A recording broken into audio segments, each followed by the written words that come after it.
ஜெயலலிதா என்னும் நான், கே பழனிசாமி என்னும் நான், முத்துவேல் கருணாநிதி ஸ்டாலின் என்னும் நான், ஒரு நாள் இந்த நிலம் எனக்கு சிக்கிச்சு நீ செத்த.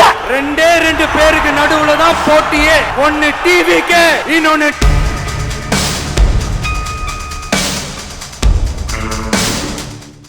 வணக்கம். வாய்மை அரசியல் அறிவோம். 2026 ஆண்டு சட்டமன்ற தேர்தல் வரப்போகுது. அதில் தமிழ்நாடு முழுக்க இருக்கக்கூடிய ஒவ்வொரு மாவட்டத்திலையும் ஒவ்வொரு தொகுதி வயசாக நம்ம பார்த்துட்டு இருக்கோம். இதில் இந்த வீடியோவில் நம்ம தர்மபுரி மாவட்டத்தை பற்றி பார்க்க போகிறோம். தர்மபுரி மாவட்டத்தில் இதுக்கு முன்னாடி யாரெல்லாம் வெற்றி பெற்றிருந்தாங்க, எந்த கட்சியில் வெற்றி பெற்றிருந்தாங்க, தற்போது யார் சிட்டிங் எம்எல்ஏ இருக்கிறாங்க, அடுத்து உத்தேச கலை வேட்பாளர் பட்டியலில் யாரெல்லாம் இருக்கிறாங்க, எஸ்ஆர் படித்த மூலமா எத்தனை வாக்காளர்கள் நீக்கப்பட்டிருக்காங்க, இதெல்லாம் இந்த வீடியோ நம்ம பார்க்க போகிறோம். தர்மபுரி மாவட்டத்தில் தர்மபுரி, பெண்ணாகரம், அரூர், பாப்பிரெட்டி, பாலக்கோடு ஆகிய 5 தொகுதிகள் இருக்கு. இந்த 5 தொகுதிகளை பற்றி இந்த வீடியோவில் பார்ப்போம். பாலக்கோடு தொகுதி, பாலக்கோடு சட்டமன்ற தொகுதி 2016 ஆண்டு அதிமுகவை சேர்ந்த KP அன்பழகன் வெற்றி பெற்றார். 2021 ஆண்டு அதிமுக சேர்ந்த KP அன்பழகன் மீண்டும் வெற்றி பெற்று தற்போதைய சிட்டிங் எம்எல்ஏ அமர்ந்துள்ளார். பாலக்கோடு தொகுதியில அதிக முறையாக 9 முறை அதிமுக வென்றுள்ளது, 2 முறை காங்கிரஸ் வென்றுள்ளது, 2 முறை திமுக வென்றுள்ளது. அப்ப இந்த தொகுதியில் தொடர்ந்து உங்களுக்கு அதிகமா கோட்டையா இருக்குது யாருக்குன்னா உங்களுக்கு ADMK தான் இருக்குது. 2025 ஆண்டு ஜனவரி நிலவரப்படி 2,44,243 வாக்குகள் இருந்தன. எஸ்ஆர் படித்து மூலமா 2,37,476 வாக்குகள் தற்போது உள்ளனர். அப்ப பாலக்கோடு தொகுதியை பொறுத்தளவு 6,000க்கும் மேற்பட்ட வாக்குகள் எஸ்ஆர் படித்து மூலமாக நீக்கப்பட்டுள்ளன. பாலக்கோடு தொகுதியின் உத்தேச கல வேட்பாளர் டிஎம்கேல பழனியப்பன், வழக்கறிஞர் PK முருகன் போட்டியிட விரும்புகிறார். ADMKல KP அன்பழகன் சிட்டிங் எம்எல்ஏ போட்டியிட விரும்புகிறார். பாலக்கோடு தொகுதியில வாக்கு வங்கி வன்னியர், வெள்ளாள கவுண்டர், பட்டியல் சமூகத்தினர், குடும்ப கவுண்டர், இஸ்லாமியர் மற்றும் பிற சமூகத்தினர் இருக்கிறாங்க. இந்த தொகுதியை பொறுத்தவரை தற்போதைய நிலவரப்படி அதிமுக சாதகமாக உள்ளது. பாலக்கோடு தொகுதி தற்போதைய நிலவரப்படி அதிமுக சாதகமான தொகுதியாக உள்ளது. பெண்ணாகரம் சட்டமன்ற தொகுதி 2016 ஆண்டு திமுக சேர்ந்த PNP இன்பசேகரன் வெற்றி பெற்றார். 2021 ஆண்டு பாமக சேர்ந்த GK மணி வெற்றி பெற்று தற்போதைய சிட்டிங் எம்எல்ஏ. பெண்ணாகரம் தொகுதியில இதுவரை அதிக முறையாக 5 முறை திமுக வென்றுள்ளது, 3 முறை பாமக வென்றுள்ளது, 2 முறை அதிமுக, 3 முறை காங்கிரஸ், 1 முறை CPIM வென்றுள்ளது, 1 முறை சுயேட்சை, 1 முறை ஜனதா கட்சி வென்றுள்ளது. ஆஸ்பர் 2025 ஆண்டு ஜனவரி நிலவரப்படி 2,52,043 வாக்காளர்கள் இருந்தனர். 2026 ஆண்டு SCR ஃபைனல் ரிப்போர்ட் படி 2,46,293 வாக்காளர்கள் தற்போது உள்ளனர். பெண்ணாகரம் தொகுதியில SCR போட்டியின் மூலமா 5,000க்கும் மேற்பட்ட வாக்காளர்கள் நீக்கப்பட்டுள்ளனர். உத்தேச கல வேட்பாளர்கள் பெண்ணாகரம் தொகுதியோட உத்தேச கல வேட்பாளர்கள் DMKல தர்மசெல்வன் இன்பசேகரன் XMLA போட்டியிட விரும்புகிறார். PMKல GK மணி மீண்டும் போட்டி விரும்புகிறார். வாக்கு வங்கி பெண்ணாகரம் தொகுதியோட வாக்கு வங்கி வன்னியர், பட்டியல் சமூகத்தினர், குங்குவேளாளர், நாயுடு. இந்த தொகுதியை பொறுத்தளவு தற்போதைய நிலவரப்படி திமுக அதிமுக 2 கூட்டணிக்குமே சம பலம் வாய்ந்த கூட்டணியாக தொகுதியாக உள்ளது. முக்கியமாக இந்த தொகுதி வந்து பார்த்தீங்கன்னா பாமகவுக்கு முக்கியமான தொகுதியாக உள்ளது. சட்டமன்ற தொகுதி தர்மபுரி சட்டமன்ற தொகுதியில் 2016 ஆண்டு சுப்பிரமணி திமுக சேர்ந்த சுப்பிரமணி வெற்றி பெற்றார். 2021 ஆண்டு பாமக சேர்ந்த SP வெங்கடேஸ்வரன் வெற்றி பெற்று தற்போதைய சிட்டிங் எம்எல்ஏ அமர்ந்துள்ளார்.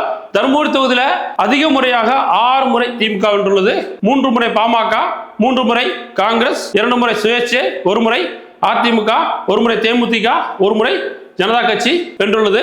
ஆஸ்பர் 2025 ஆண்டு ஜனவரி நிலவரப்படி 2,68,424 வாக்காளர்கள் இருந்தனர். 2026 ஆண்டு SCR ஃபைனல் ரிப்போர்ட் படி 2,57,939 வாக்காளர்கள் தற்போது உள்ளனர். தர்மபுரி தொகுதியில SCR படித்து மூலமா நீக்கப்பட்ட வாக்குகள் 10,000க்கும் மேற்பட்ட வாக்குகள் நீக்கப்பட்டுள்ளது. உத்தேச கல வேட்பாளர்கள் DMKல தடகம் சுப்பிரமணி XMLA போட்டியிட விரும்புகிறார். வெங்கடேஸ்வரன் போட்டியிட விரும்புகிறார். ADMKல பூக்கடை ரவி, டாக்டர் அசோகன், SR வெற்றிவேல் போட்டியிட விரும்புகிறார். PMKல SP வெங்கடேஸ்வரன் சிட்டிங் எம்எல்ஏ போட்டியிட விரும்புகிறார். தருமபுரி தொகுதியோட வாக்கு வங்கி வன்னியர், பட்டியல் சமூகத்தினர், பழங்குடியினர். இந்த தொகுதியை பொறுத்தளவு தற்போதைய நிலவரப்படி தருமபுரி தொகுதி திமுக அதிமுக கூட்டணிக்கு பலம் வாய்ந்த தொகுதியாக உள்ளது, மேலும் சம பலமாக உள்ளது. மேலும் இந்த தொகுதியில பாமக பலம் வாய்ந்த தொகுதியாக உள்ளது. சட்டமன்ற தொகுதி பாப்பிரெட்டி சட்டமன்ற தொகுதி 2016 ஆண்டு கோவிந்தசாமி அதிமுக சேர்ந்த கோவிந்தசாமி வெற்றி பெற்றார். 2021 ஆண்டு மீண்டும் கோவிந்தசாமி வெற்றி பெற்று தற்போதைய சிட்டிங் எம்எல்ஏ அமர்ந்துள்ளார். பாப்பிரெட்டி தொகுதியில் இதுவரை 4 முறை தேர்தல் நடந்துள்ளது, 4 முறையும் அதிமுக தான் வென்றுள்ளது. அப்ப அதிமுக சாதகமான தொகுதியாக பாப்பிரெட்டி தொகுதி உள்ளது. 2025 ஆண்டு ஜனவரி நிலவரப்படி 2,62,873 வாக்காளர்கள் இருந்தனர். 2026 ஆண்டு SCR ஃபைனல் ரிப்போர்ட் படி 2,54,658 வாக்காளர்கள் தற்போது உள்ளனர். பாப்பிரெட்டி தொகுதியை பொறுத்தளவு SCR படித்தின் மூலமா 8,000க்கும் மேற்பட்ட வாக்காளர்கள் நீக்கப்பட்டுள்ளனர். பாப்பி ரெட்டிப்பட்டி தொகுதி உத்தேச கள வேட்பாளர்கள் டிஎம்கேல பே பழனியப்பன், எம் பிரபு ராஜசேகர் போட்டியிட விரும்புகிறார். ஏடிஎம்கேல சிட்டிங் எம்எல்ஏ ஏ கோவிந்தசாமி போட்டியிட விரும்புகிறார். பிஎம்கேல சௌமியா அன்புமணி போட்டியிட விரும்புகிறார்.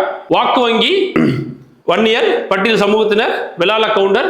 பாப்பி ரெட்டிப்பட்டி தொகுதியை பொறுத்தளவு தற்போதைய நிலவரப்படி அதிமுகவுக்கு சாதகமான தொகுதியாக உள்ளது. அடுத்து அரூர் சட்டமன்ற தொகுதி தனி தொகுதி 2016 ஆண்டு அதிமுக சேர்ந்த ஆர் முருகன் வெற்றி பெற்றார்.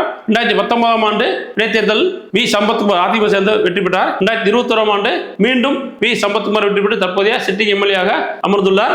அரூர் தொகுதியில் இதுவரைக்கும் நடந்த தேர்தலில் 5 முறை அதிகபட்சமாக 5 முறை அதிமுக வென்றுள்ளது, 4 முறை சிபிஐஎம் வென்றுள்ளது, 3 முறை திமுக வென்றுள்ளது, 1 முறை சிபிஐ வென்றுள்ளது, 3 முறை காங்கிரஸ் வென்றுள்ளது, 1 முறை சுயேட்சை வென்றுள்ளது. ஆஸ்பெர்தி 2025 ஆண்டு ஜனவரி நிலப்படி அரூர் தொகுதியில் 2,50,334 வாக்காளர்கள் இருந்தனர். 2026 ஆண்டு எஸ்ஆர் பட்டியல் படி 2,43,742 வாக்காளர்கள் தற்போது உள்ளனர். அரூர் தொகுதியில் எஸ்ஆர் பட்டியல் மூலியமா பாத்தீங்கன்னா உங்களுக்கு 6,000க்கும் மேற்பட்ட 6,500க்கும் மேற்பட்ட வாக்காளர்கள் நீக்கப்பட்டுள்ளனர். அரூர் தொகுதியில் உத்தேச கள வேட்பாளர்கள் ஏடிஎம்கேல வி சம்பத்குமார் சிட்டிங் எம்எல்ஏ போட்டியிட விரும்புகிறார். சிபிஐஎம்ல அருண்குமார் போட்டியிட விரும்புகிறார். அரூர் தொகுதியில் வாக்கு வங்கி வன்னியர், பட்டியல் சமூகத்தினர், வெள்ளாள கவுண்டர், பழங்குடியினர், செட்டியார், இஸ்லாமியர் உள்ளனர். தருமபுரி மாவட்டத்தில் 5 தொகுதியில் பார்த்தோம். இந்த தருமபுரி மாவட்டம் அதிமுக பாமக கூட்டணிக்கு சாதகமான தொகுதியாக உள்ளது. இப்போ வரக்கூடிய தேர்தலில் டிவிகே என்டிகே எல்லாம் இருக்கிறாங்க. அவங்க ஒர்க் பண்றதை பொறுத்து டிஎம்கே எந்த அளவுக்கு ஹார்டா ஒர்க் பண்றாங்க. டிஎம்கே பாத்தீங்கன்னா தேமுதிக எல்லாம் சேர்ந்திருக்காங்க. அவங்களும் அந்த பக்கம் ஸ்ட்ராங்கா இருக்கிறாங்க. ஆனா வரக்கூடிய தேர்தலில் இவங்க எந்த அளவுக்கு பாத்தீங்கன்னா ஒர்க் அவுட் பண்றீங்க, எந்த அளவுக்கு பாத்தீங்கன்னா உங்களுக்கு களத்துல எந்த அளவுக்கு எல்லாம் வேலை செய்யறாங்க, அதை பொறுத்து தான் வெற்றி மாறுபடும். இருந்தாலும் தற்போதைய நிலவரப்படி தருமபுரி மாவட்டம் அதிமுகவுக்கு சாதகமான மாவட்டமாக உள்ளது. அடுத்த மாவட்டத்தில் உங்க தொகுதி சந்திக்கிறேன். நன்றி, வணக்கம்.